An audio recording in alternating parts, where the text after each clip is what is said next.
Hey friends, if you encounter Windows update error 0x80240FFF, then please watch this video. I will guide you through the resolutions. Now there are only two main resolutions to this. One is to defer the updates.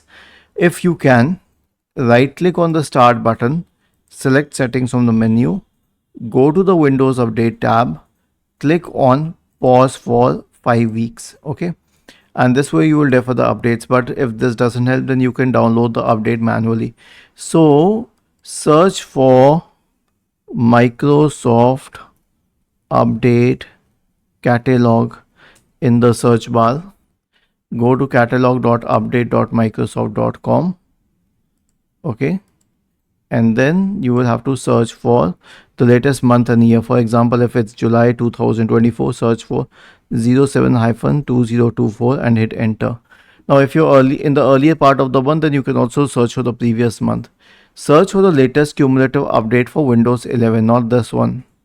Search for it for Windows 11, this one. Okay, so is it for 64-bit computers? Yes, it is.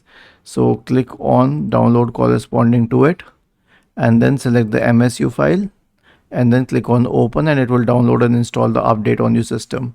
Was this helpful? If yes, then please subscribe to the channel. If not, then let us know in the comment section of the video on how we could help you further. Thank you for watching this video and have a nice day.